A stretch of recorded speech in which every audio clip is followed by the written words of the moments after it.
반갑습니다. 저희 일회성 상담이 어떤 식으로 이루어지는지 이걸 통해서 어머님들께서 조금 엿보실 수 있을 것 같습니다.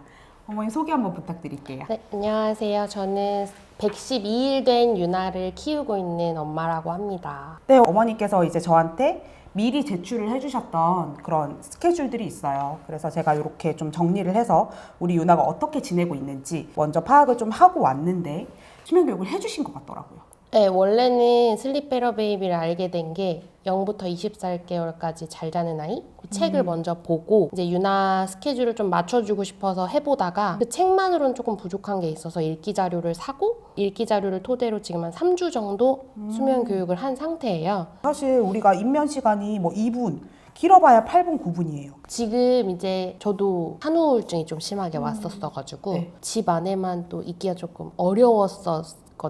수면 교육을 하고 있는 와중에 외출을 자제해야 한다는 건 알고는 있지만 아이랑 간혹 가다가 이제 친정을 가거나 이렇게 이동을 하는 날들이 있어요. 근데 이게 밤잠에 영향이 없다면 외출할 때 그 낮잠을 너무 신경 쓰지 않아도 되는지 그게 조금 궁금해요. 컨설팅을 하다 보면 어머님들께서 그 외출에 굉장히 스트레스를 많이 받으세요. 왜냐면은 우리가 처음에 컨설팅을 할 때 어머님들께 외출을 웬만하면 자제해 주세요라고 하는데 그거는 깨시를 찾는 과정에 필요한 일이기 때문에 그래요.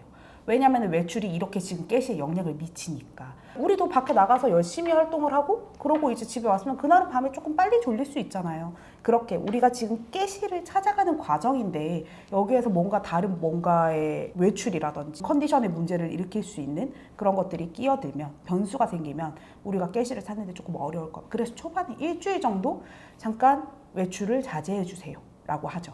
근데 그 이후에 우리 아기의 깨시를 찾았고 지금 이 시간에 맞추니까 잘 자네. 그리고 우리 아기가 이제 등 대고 누워서 자는 게 그렇게 어렵지 않다. 엄마가 매일매일 이제 여기에서 실패할까 말까가 아니라 이제 눕히면 잔다는 걸 아는 정도가 됐다 하면 그때부터는 자유롭게 외출은 하셔도 돼요. 저는 어머님들께 이 말을 꼭 드리고 싶었어요. 외출하셔도 됩니다. 외출하셔도 되는데 어머님들께서 또 그렇게들 생각을 하세요. 외출해서 선생님 스케줄 못 맞추면 어떡해요? 그게 중요한 게 아니에요. 어머님 외출할 때 우리 세 가지만 지키고 와요. 하나는 계획을 세우지 마라. 내 마음대로 되는 게 아무것도 없을 테니까 엄마가 막 이런 엄청난 계획을 세워 나가요. 뭐 우리가 나가면서 차에서 딱 30분 재우고 가서 깨워가지고 수유를 하고 그리고 볼일 얼른 보고 돌아오는 길에 다시 30분 딱 재우면 되겠다. 완벽해. 이런 계획을 가지고 나가시지만 우리 아기가 차 안에서 잠을 안 자. 그럼 엄마들은 이제 되게 속상한 거예요. 그때부터 안 잤네, 망했네. 이제 볼일 보는 내도록 엄마는 인상을 막 쓰고 있어. 이제 먹일 시간 되는데 애가 졸려. 그러면 이제 엄마는 먹여야 되는데 애가 조니까 막 발을 동동 불러요. 그러고 막 집에 가자 그래. 그러시지 말라고. 다 제가 해봐서 하는 말이에요. 어머님처럼 지금 밖에 이동하는 동안에 깨시를 맞춰서 재울 수 있으면 너무 좋겠죠. 근데 그러지 못할 수도 있어요. 내가 아직 깨시가 안 됐는데 우리 아기들이 카시트만 앉으면 이렇게 조는 아기들이 있잖아요. 카시트를 타든 유모차를 타든 엄마가 안고 걷든 진동이 있단 말이에요. 근데 이 진동은 아기들한테 진정의 효과를 줘요. 그러다 보니까 아기들이 막 노곤해지고 어른들도 여전히 차에만 타면 자는 사람들이 있잖아요. 그런 것처럼 이건 아이의 기질인 거거든요. 근데 이 기질을 바꿀 수는 없어요. 나는 이 흔들림이 좋아요 하는 이 기질을 엄마가 바꿀 수는 없는 거란 말이에요. 그러면 엄마들한테 옆에서 깨시 안 됐다고 애 막 눈 감고 있는데 옆에서 막 박수 쳐서 깨우고 이런 거 하지 말라고. 그렇게 하면은 아기들이 막 짜증내고 컨디션만 더 안 좋아요. 재우세요. 재우시고 우리 아기가 깨시를 다 못 채우고 잠들었으니까 연장 안 될 수 있겠구나. 충분히 피로한 상태에서 잔 건 아니니까 그냥 내가 지금 흔들려서 이 안락함 때문에 자는 거니까 그때는 연장 안 될 수 있겠다 생각하시고 그러면 짧은 낮잠을 여러 번 자야 될 수 있겠다. 낮잠의 횟수로 조절을 하는 거죠. 외출을 했을 때 우리 아기가 평소에 하루에 적어도 1시간 반 이상씩은 잘 자는 아기였는데 40분 딱 자고 일어나서 깼어요. 엄마가 막 허둥지둥 하는 거야. 1시간 반 잘 줄 알았는데 40분 자고 일어나니까 엄마가 막 난리가 나는 거예요. 근데 그게 아니라 40분 자고 일어났으니까 그 다음 최대 깨시는 넘기지 말아야지 정도의 계획을 가지고 계시는 거죠. 우리 아기가 지금 밖에 외출을 했고 그 다음에 잠도 평소보다 조금 짧게 잤어요. 그러니까 우리 아기가 더 힘이 샘솟아서 원래 깨시 최대 깨시 뭐 2시간 넘어갈 만큼의 체력을 막 이렇게 비축했을 일이 없단 말이에요. 그러니까 우리 아기 짧게 자고 일어났는데 2시간이 넘어가려고 하는데 애가 너무 말똥해요. 그러면 엄마가 이제 아기띠를 해서라도 조금 재워주시고 유모차를 밀어서라도 잘 수 있는 환경을 만들어주는 거죠. 근데 그게 우리 엄마들이 막 2시간 있다가 무조건 자야 되고 1시간 반 있다가 무조건 자야 되고 이런 강박을 가지고 외출을 하게 되면 외출이 너무 힘들어져요. 그래서 밖에 나가서 해야 되는 건 정리하자면 계획대로 안 될 수 있다는 엄마의 마음가짐, 그리고 우리 아기가 깨시를 못 지키고 잔다 하더라도 상관없다. 빨리 잤기 때문에 하루 일과가 너무 짧아질 수 있으니까 그런 건 낮잠의 횟수로 조절을 해주자. 그리고 너무 많이 자고 왔을 때 우리 아기가 밖에 나가서 너무 잘 자는 아기예요. 그래서 하루에 4시간의 낮잠을 잤으면 좋겠지만 밖에 나가서 엄마가 최대한 노력을 했음에도 불구하고 4시간 반을 잤어요. 근데 그날 밤잠을 봤는데 밤잠이 문제가 없어요. 아침까지 쭉 잘 자는걸? 이런 잠이라면 밖에서 조금 더 재워도 괜찮은 거죠. 근데 우리 아기가 4시간 반을 잤더니 어김없이 밤에 일어나가지고 너무 힘들어한다? 아니면 입면이 너무 힘들다? 이러면 밤잠을 평소보다는 조금 더 뒤로 미룬다거나 하루 일과의 스케줄을 조금 조절을 해주시면 되는 거죠. 그래서 아기들에 따라서 조금 다르긴 하겠죠. 내가 4시간 반을 자도 밤잠을 10시간 이상 푹 잘 수 있는 잠을 잘 자는 아기라면 그렇게 재우시면 돼요. 그렇게 재우시면 되는데 밤에 문제가 있다 이렇게 하면 낮잠의 횟수 짧은 횟수로 여러 번을 재운다거나 하면서 하루 일과를 조금 더 길게 평소보다 한 30분 정도 더 길게 가져주시는 것도 나쁘지 그러면 않아요. 마지막 밤잠 들어가기 전에 뭐 쪽잠으로 조금 더 늘려주거나 밀어주는 걸로. 그렇죠. 네네. 원래 우리가 한 12시간 정도 하루 활동을 하면서 4시간을 잤을 때 밤잠을 12시간을 푹 잘 잤던 아기다. 근데 밖에서 4시간 반을 잤는데 12시간 하루 일과를 보내기엔 내가 이 하루 일과에 비해서 너무 낮잠이 많다고 느껴지는 거잖아요. 그러니까 쪽잠 한번 조금 넣어서 하루 일과를 조금 더 길게.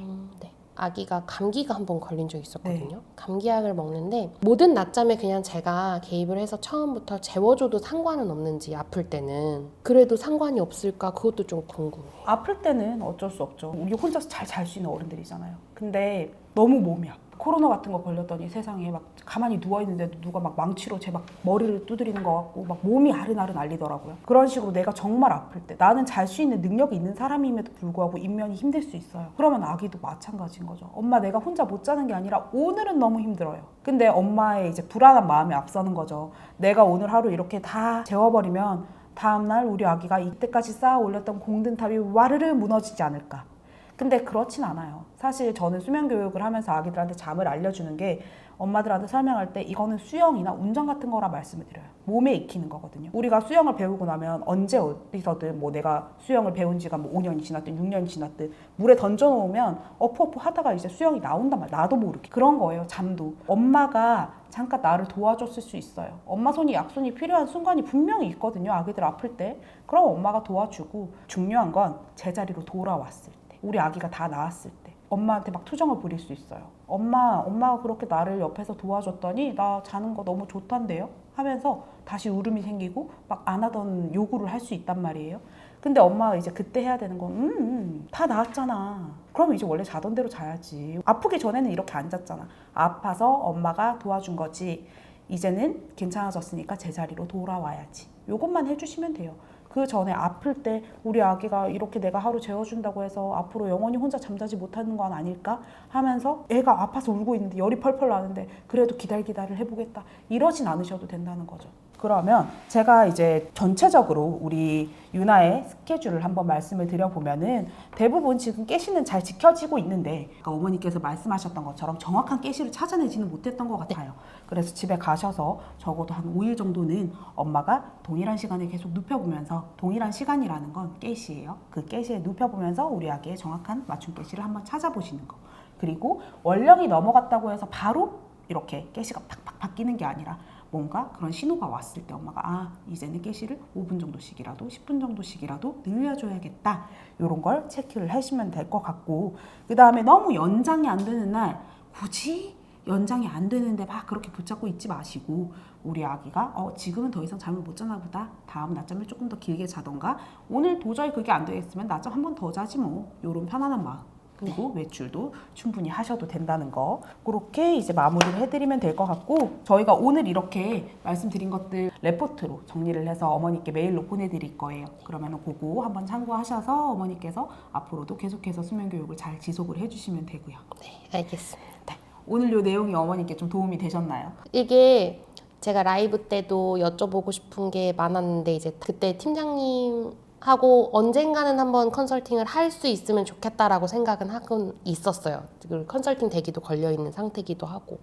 근데 좋은 기회에 팀장님이 연락을 주셔서 전 너무 신이 나가지고 이제 물어보고 싶은 것도 막 정리를 하고 또 이제 그 신청했던 기간에서 오늘까지 유나랑 계속 수면 교육을 하면서 여쭤보려고 했던 것들도 소거된 것도 있고 아니면 또 새로운 궁금한 것들이 좀 있었는데 그거에 대해서 오늘 좀 답을 많이 들어서 저는 좀 오늘 좀 기분 좋게 갈 수 있을 것 같아요. 다행입니다. 오늘 멀리서 와주셔서 저희 이렇게 상담소에서 상담도 하시고 그리고 앞으로도 어떻게 지속을 하셔야 되는지 저희가 좀 많이 알려드렸으니까 어머니께서도 앞으로 잘 하시다가 또 힘든 일 있으시면 저희 실베베로 연락 주시면 네. 언제든지 도와드리도록 하겠습니다. 감사합니다. 감사합니다. 네, 그래서 오늘 이렇게 오프라인으로 일회성 상담소 오픈을 해서 어머님을 만나봤는데 저희가 앞으로도 이렇게 종종 어머님들을 오프라인으로 만날 기회를 만들어 볼 예정이에요. 그래서 고민 가지고 계신 어머님들께서 앞으로 이렇게 기회가 생기면 많은 참여 부탁드리도록 하겠습니다. 감사합니다.